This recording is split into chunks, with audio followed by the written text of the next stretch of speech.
Olá, gente, boa noite, tudo bem com vocês? Espero que estejam bem, com saúde.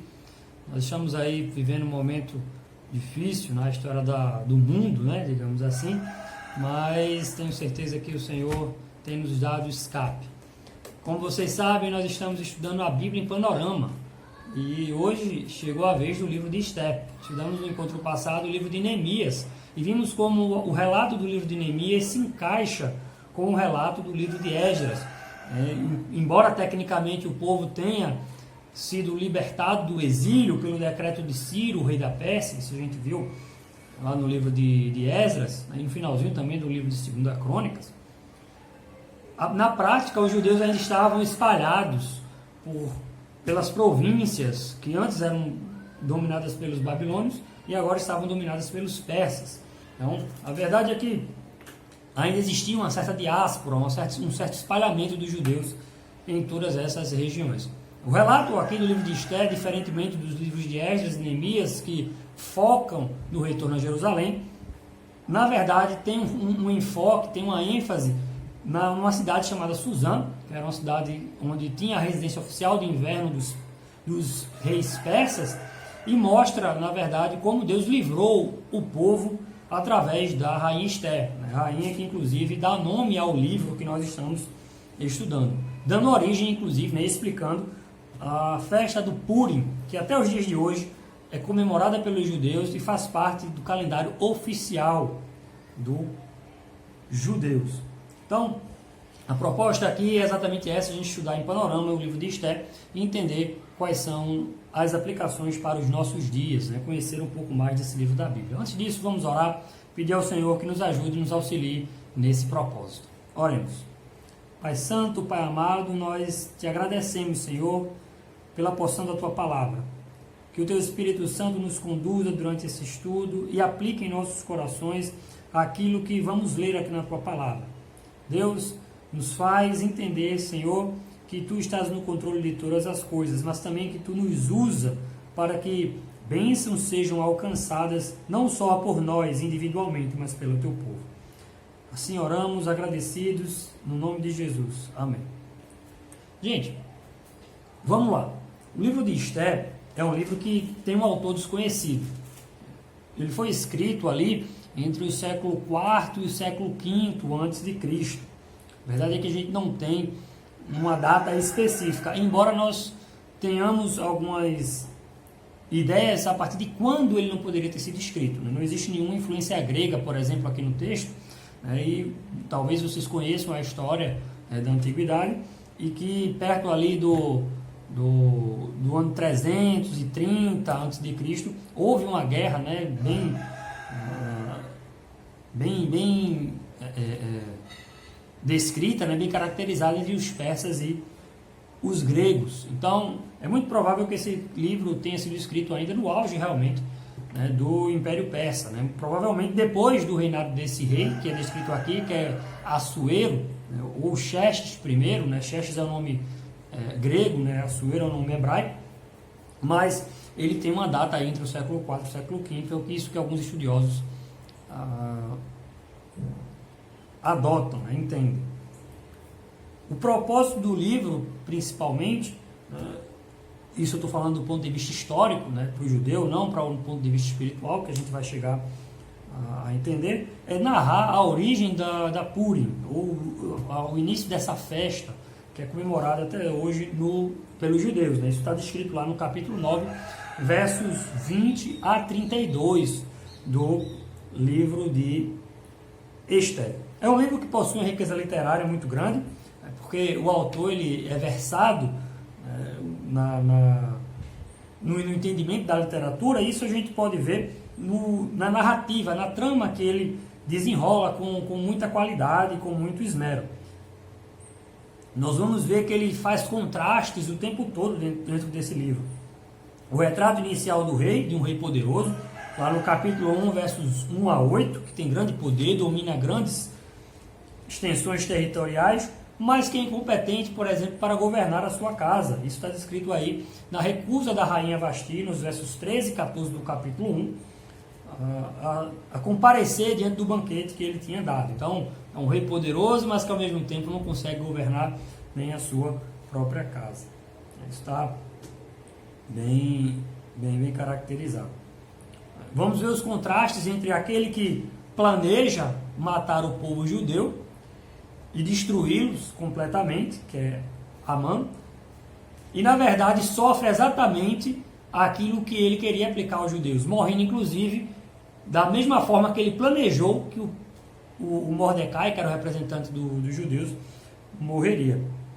Então, além desses contrastes que existem, um outro recurso literário é a duplicação. Nós vemos o livro de Esther falar sobre as crônicas dos livros persas, né, lá no capítulo 2, verso 23, capítulo 6, verso 1, capítulo 10, verso 2, né, narrando exatamente, né, dentro da estrutura literária, né, eu estou falando de uma crônica no início do livro, no meio do livro e no final do livro.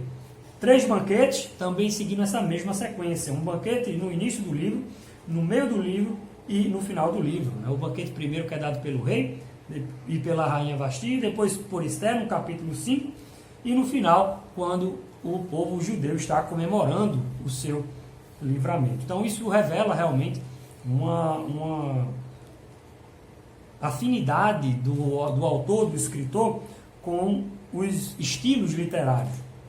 Fora isso, nós temos alguns outros recursos, como menção tripla ao tamanho do império, capítulo 1, verso 1, capítulo 8, verso 9, capítulo 9, verso 30. E um outro recurso literário que ele usa é o da predição, dizer o que vai acontecer antes de algo acontecer, que é exatamente a morte de Amã, lá no capítulo 6, verso 13.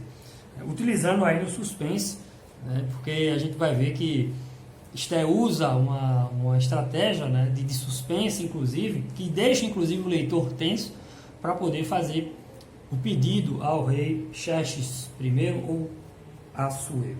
Então, dito isso, falar dessa parte introdutória, vamos de fato para as divisões, né, para o esboço do livro de Esther. Do capítulo 1 até o capítulo 2, nós vimos aqui a preparação do livro de Esther, para que Esther seja rainha. Então o capítulo 1 narra a rejeição de Vasti, que era a rainha, a esposa oficial do rei Assuero, e a eleição de Esther como rainha, no capítulo 2.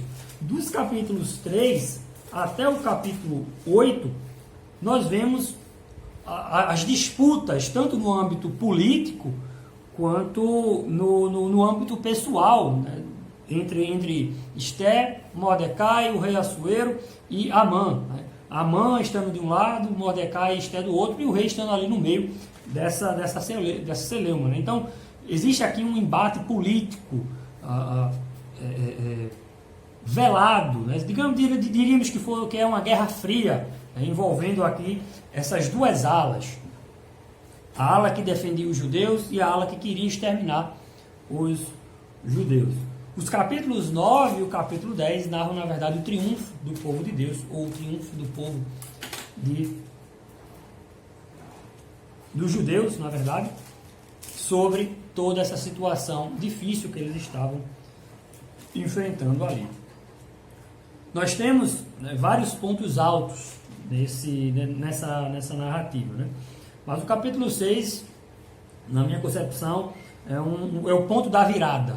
Nós temos aqui o ponto da virada no capítulo 6 e nós vamos chegar lá, se Deus assim permitir.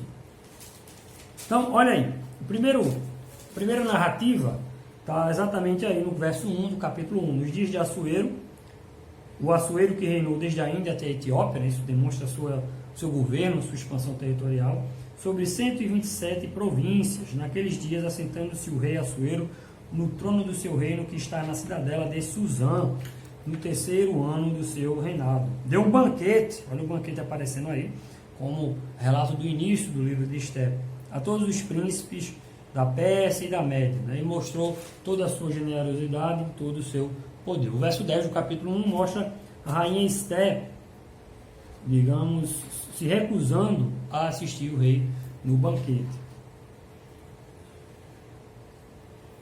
O verso 11 diz fala exatamente sobre esse pedido do rei, para que Vasti se apresentasse, né? Que introduzissem a presença do rei a rainha Vasti com a coroa real, para mostrar aos povos e os príncipes a formosura dela. Alguns estudiosos, né, principalmente os rabinos aqui, tendem a inferir que essa introdução da rainha Vasti com a coroa, na verdade, era a introdução dela sem roupa alguma, só portando a coroa. A gente vai discutir isso em uma das curiosidades no final do livro de Esther. A questão é que isso levou o rei Assuero a proferir um decreto. E esse decreto é exatamente pelo fato da rainha Vasti não obedecer ao seu chamado. Então o verso 20 está narrando aí um pouco desse decreto. Quando for ouvido o mandado que o rei decretar em todo o seu reino, Vasti o que é, todas as mulheres darão honra a seu marido, tanto ao mais importante como ao menos importante.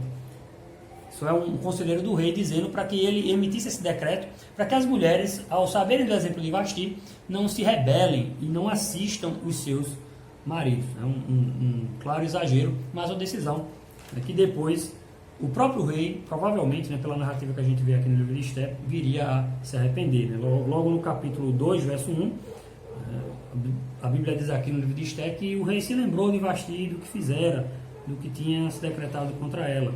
E aí os jovens do rei que lhe serviam disseram assim: tragam-se moças para o rei, virgens de boa aparência e formosura.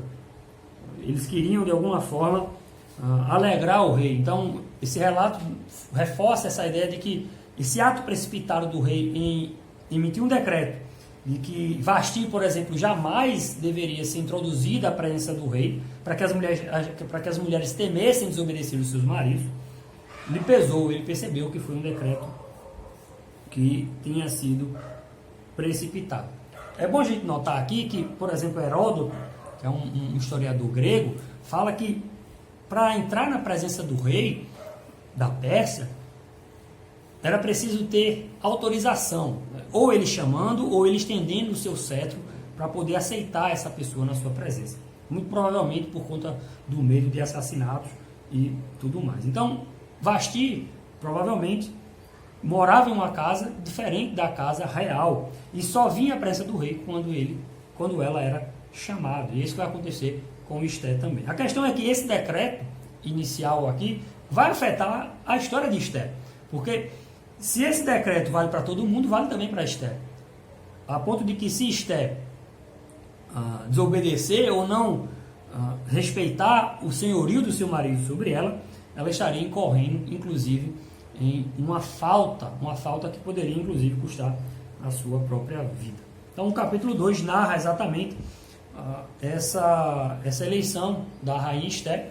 Foi praticamente um concurso de beleza, e depois ela é escolhida porque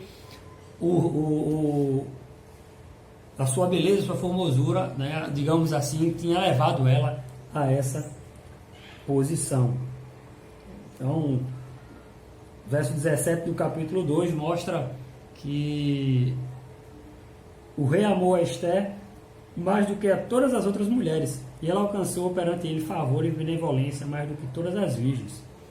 O rei pôs-lhe na cabeça a coroa real e a fez rainha em seu lugar.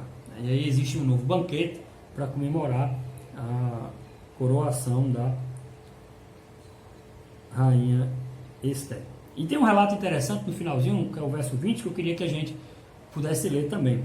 Esther não havia declarado ainda a sua linhagem e o seu povo, como Mordecai lhe ordenara, porque Esther cumpriu o mandado de Mordecai, como quando a criava.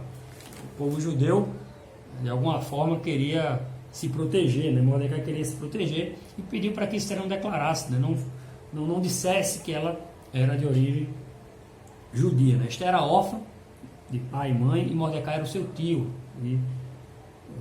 seu primo, e ele a tinha adotado e a tinha criado. O próprio Mordecai, nos versos 21 aí até o 23, descobre uma trama para poder matar o rei e comenta com Esther, e Esther conta ao seu marido. Isso aqui vai ter uma importância muito grande lá na frente. A questão é o seguinte: aqui dos capítulos 3 aqui até o capítulo 8, a gente vai ver a intensa disputa política de um servo que até agora não tinha sido entronizado, que é Amã, que o rei fez senhor, inclusive, sobre todos, né, menos acima de si, a quem inclusive ele dava o anel, ou o sinete, era o selo. Toda vez que o rei emitia um decreto, era preciso que o decreto tivesse o selo do rei, para que todos acreditassem que o rei tinha dado de fato aquela ordem. E o rei tinha dado esse anel a esse homem para que ele pudesse emitir os decretos com a autoridade do próprio rei. E esse homem, ele, toda vez que ele passava a porta do rei, os servos do rei se inclinavam perante ele, menos Mordecai, que era o primo de Esther, menos Mordecai. E alguns servos começaram a criar um clima beligerante entre Mordecai e Amã. Por quê?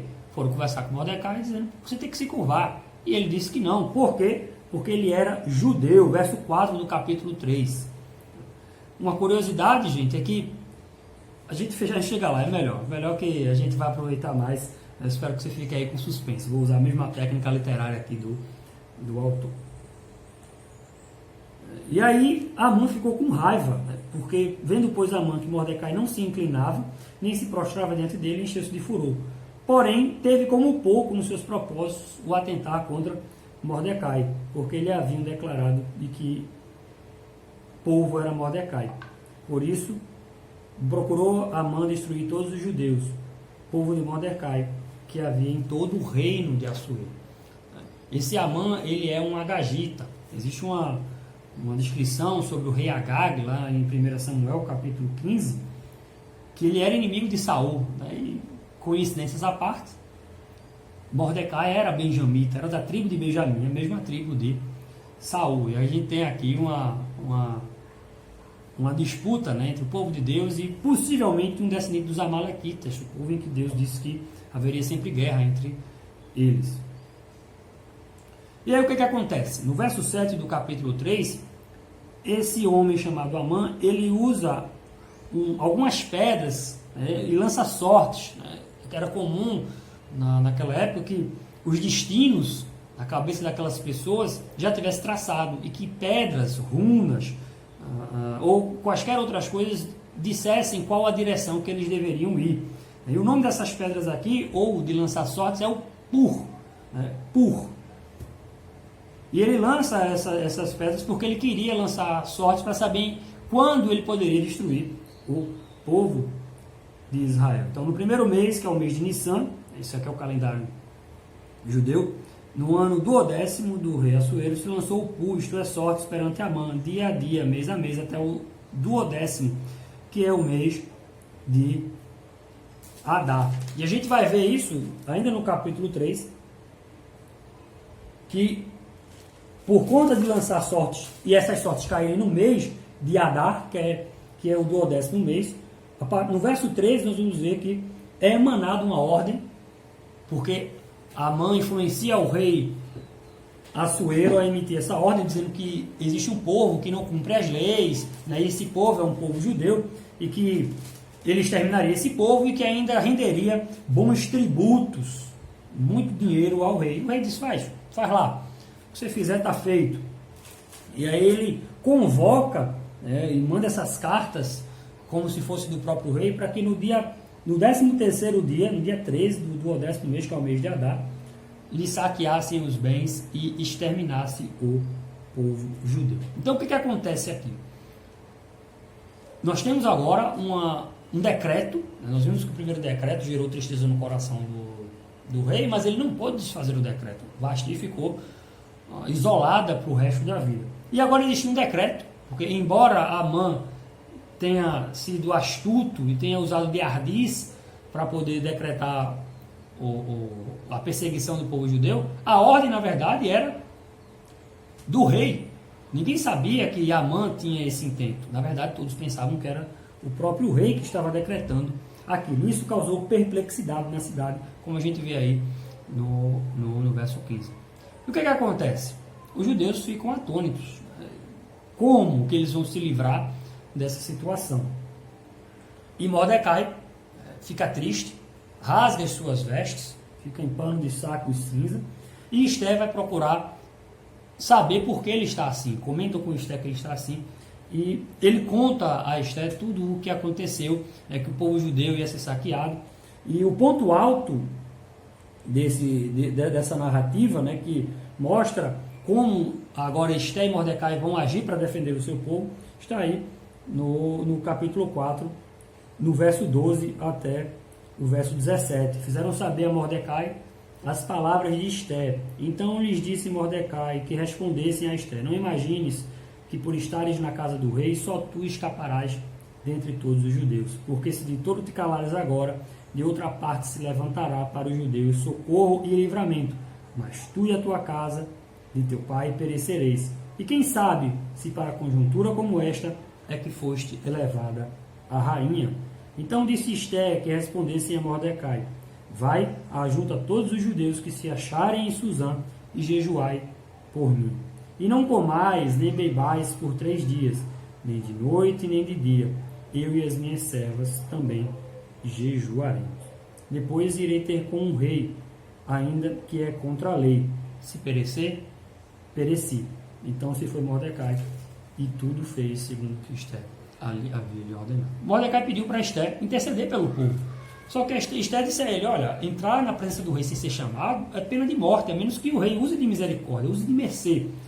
E aqui Mordecai diz: olha, não pense que você vai escapar, porque você está no palácio. Não pense que isso vai acontecer. Mas entenda o seguinte, que se você não fizer isso, vai haver livramento para o povo, de uma forma ou de outra. Mas quem sabe se você não foi levantada para isso? Talvez isso não faça diferença para o povo, porque o livramento ia chegar, mas para Esther faria toda a diferença. Então, ela convoca um jejum e diz: se perecer, pereci. Então, nós vemos como a situação se desenrola dentro dessa perspectiva, porque, desculpa gente, foi o celular que tocou aqui, eu vou só voltar. Como essa perspectiva se desenrola, até esse ponto. Os judeus agora estavam diante de um decreto e diante de um iminente holocausto, de um iminente genocídio. Nós já vimos isso acontecer, inclusive, na história moderna. E aí o que é que Esther faz? Esther veste vestes reais, está aí no verso 1 do capítulo 5, e vai até a presença do rei. E o rei estende, existe aquele momento de tensão ali, mas o rei estende o seu cetro e chama Esther para ouvir a sua petição, dizendo que daria até metade do seu reino, se Esther quisesse. E ela, na verdade, convida Amã e o rei para um banquete. E nesse banquete ela não diz qual é o pedido dela. Na verdade, ela diz assim: olha, o meu pedido hoje é para que você volte amanhã, você e Amã. E Amã, por conta desse convite, achou que estava de fato dentro de um apreço inominável diante do reino, porque não só o rei confiava nele, como a rainha.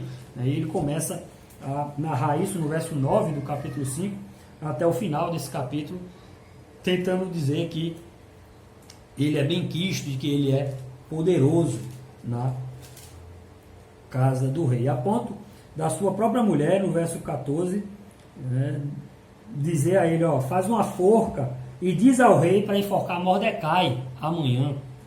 Então, ele diria o que o rei tem que fazer. Então, ele, na verdade, governava no lugar do rei.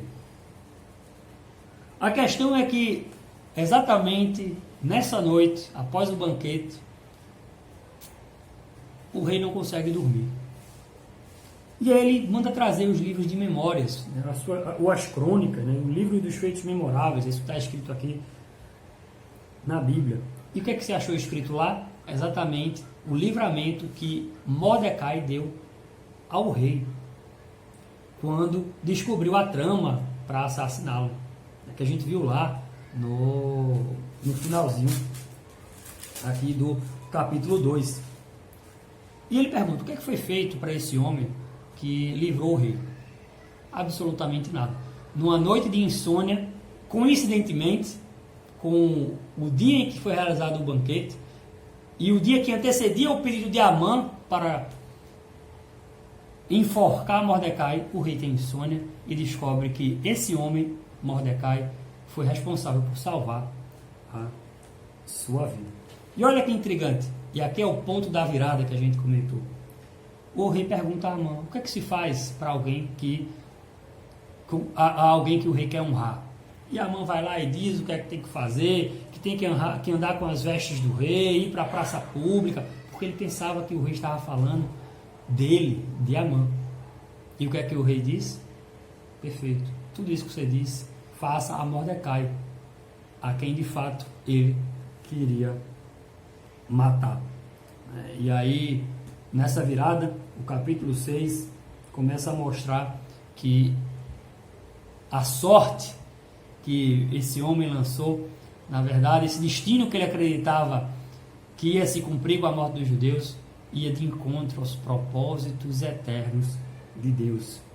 E a sorte do povo mudou. Exatamente nesse banquete do segundo dia, a rainha Esther pede pela sua vida e a vida do seu povo, porque o povo estava ameaçado de ser aniquilado. E o rei pergunta, quem é esse e onde está esse cujo coração instigou a fazer assim? Verso 5 do capítulo 7. Respondeu Esther, o adversário inimigo é este mal, Amã. E imagine a cena, né, daquela situação se estabelecendo ali. O rei sai da presença de Esther e Amã vai implorar a Esther a sua vida. Acontece que o rei manda enforcar Amã na mesma forca que ele queria enforcar Mordecai. Interessante, né, que quem ele queria que se prostrasse dentro dele, Mordecai, na verdade Amã se prostra agora dentro de Esther, a rainha, a judia, é o povo que ele queria aniquilar. Então o capítulo 8 mostra Esther exatamente fazendo, né, vencido esse inimigo, Amã, que era um inimigo forte dentro do reinado. Existe um outro problema. Vocês lembram que o primeiro decreto já criava um problema. O próprio rei não poderia revogar esse decreto. E é isso que acontece aqui no capítulo 8. Esther pede para que ele revogue, mas não se podem revogar os decretos. O verso 8 do capítulo 8 diz isso. Escrevei, pois, aos judeus como bem vos parecer em nome do rei, e selai-o com o anel do rei, porque os decretos feitos em nome do rei e que com seu anel se selam, não se podem revogar. Mordecai é elevado à posição que Amã tinha, e a estratégia agora é o seguinte, já que não se pode revogar o decreto do rei, que pelo menos se emita o decreto para que o povo judeu possa se defender.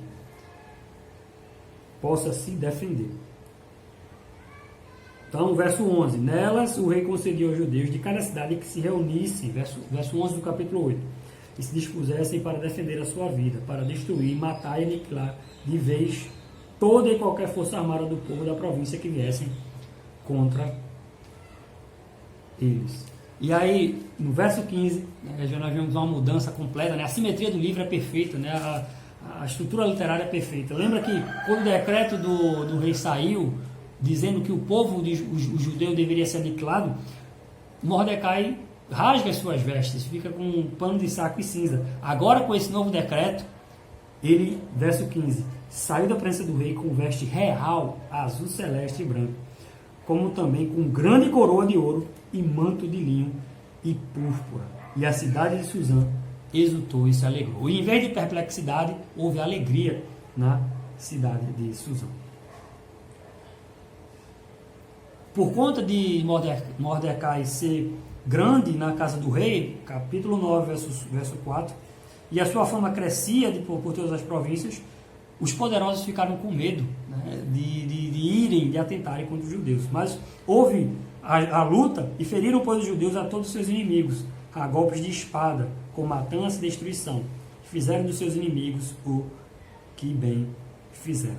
Existe uma ênfase aqui de que eles não tocaram nos despojos, talvez porque era a prática daquela época e o povo judeu queria se diferenciar, dizendo que não se contaminaria com os despojos, até porque era um ato de defesa e não de ataque.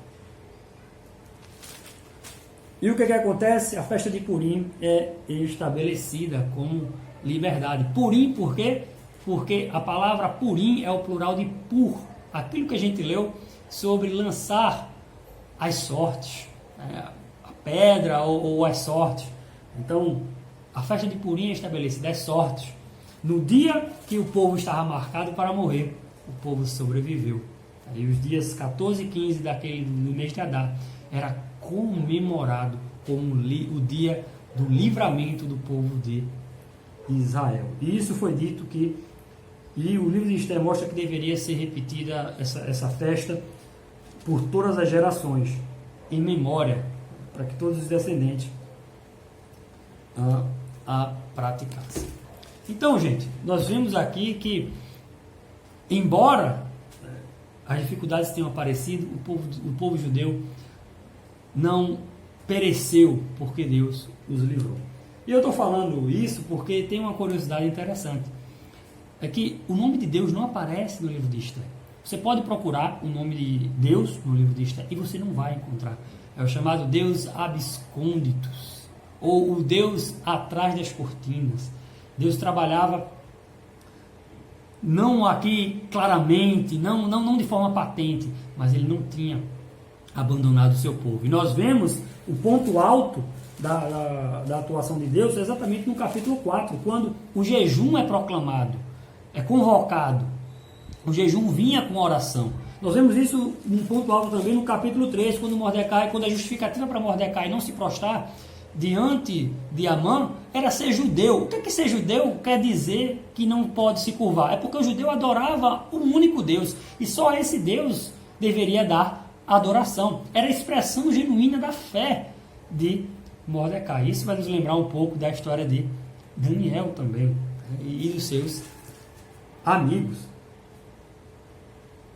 Então, embora o livro de Esther não cite o nome de Deus, isso tenha causado alguma controvérsia, né, entre algumas pessoas no passado sobre se esse livro deveria ser inspirado ou não, a verdade é que Deus não deixou de agir. A providência divina agiu nesse livro.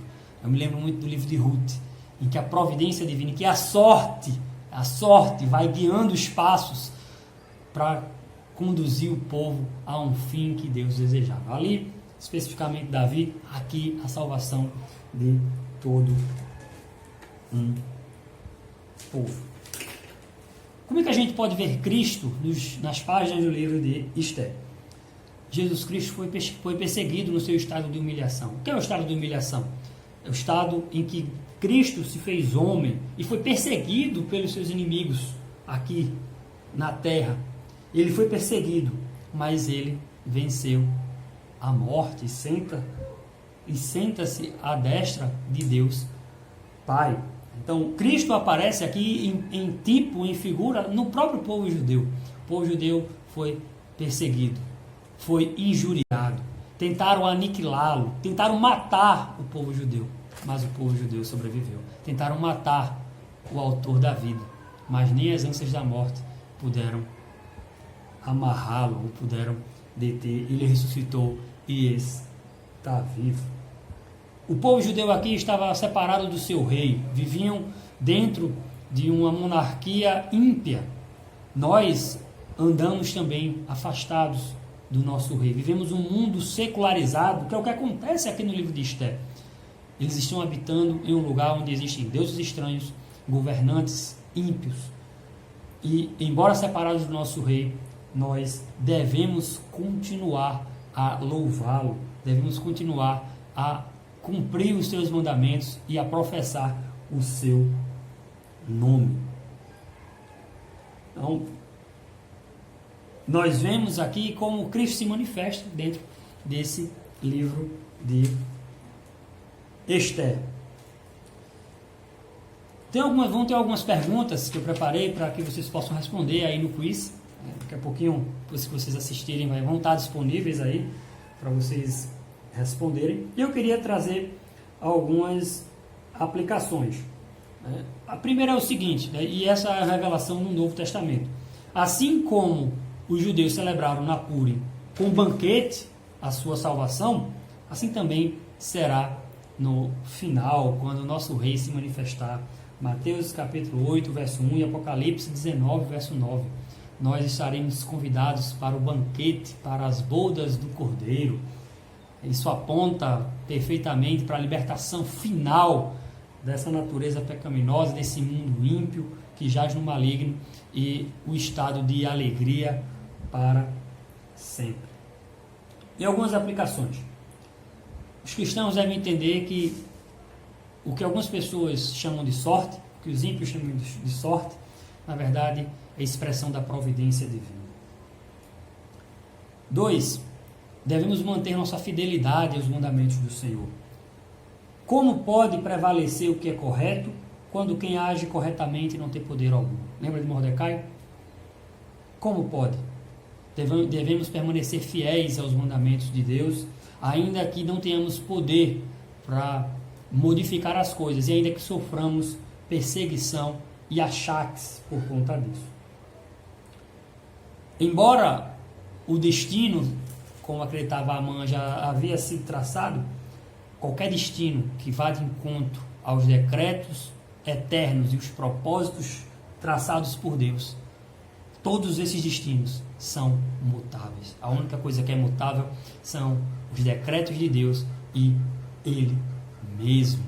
Nós devemos confiar nisso, que nosso Deus é imutável e que qualquer prognóstico, ainda que tenha sido dado por uma autoridade poderosa aqui na terra, se não estiver de acordo com os planos e propósitos de Deus, é mudado.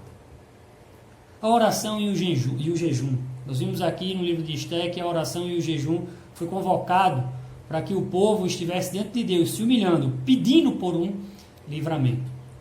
Irmãos, a igreja ainda não vive um período de grande perseguição, mas muitos irmãos já sofrem com essas perseguições. Com certeza a oração e o jejum são meios que Deus prescreve na sua palavra para que nós nos aproximemos dele, para que recebamos dele força para continuar, mesmo quando tudo parece perdido. A prática da oração e do jejum, ela deve trazer edificação para as nossas vidas. E ela deve ser uma prática que nos coloque nesse estado de dependência, de humilhação diante do Senhor. O patriotismo celeste. Lembre que aqui existe, né, uma identidade nacional. Mordecai e Esté quer proteger o próprio povo, a sua parentela. O povo de Deus agora, ele é de todas as raças, nações, línguas e povos. A nossa pátria não está aqui, como bem disse Paulo lá no capítulo 3, verso 21 do livro de Filipenses. Nós devemos agora, porque o povo judeu é prefigura do povo de Deus, devemos sim agir conforme a nossa pátria celeste. E naquilo que os homens quiserem que a gente faça, que seja contrário à lei de Deus, nós devemos resistir. Inclusive, isso está descrito na nossa declaração doutrinária batista, de que tudo aquilo que for decretado, que seja impositivo e que seja contrário à lei de Deus, os cristãos devem resistir. Uma outra aplicação é quanto à soberba. Vocês viram aí como Amã assim soberbeceu do seu poder, um poder que inclusive nem era dele. Poder esse que ele perdeu exatamente porque se ensoberbeceu. E a soberba dele, né, a sua exaltação, lhe gerou, na verdade, uma humilhação. E aquele a quem ele queria humilhar foi exaltado. Isso repercute, né, ressoa com algo que a gente escuta no Novo Testamento, de que os humilhados serão exaltados e os exaltados serão humilhados. Não devemos confiar na nossa posição, no nosso poder, no nosso status, no dinheiro, em nada que temos aqui nessa terra.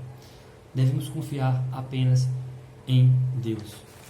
Aquele que quer se gloriar, glorie-se nisso, em conhecer ao Senhor. A soberba precede a ruína, e aquele que cava uma cova, ele mesmo cairá na cova que cavou. Isso acontece aqui de uma forma tão forte, né? E são essas as aplicações. Eu queria só trazer algumas curiosidades. Ainda hoje, nessa festa, né, essa festa do Purim é chamada do Carnaval judeu. Por que Carnaval? Eles vestem fantasias. Como assim fantasias?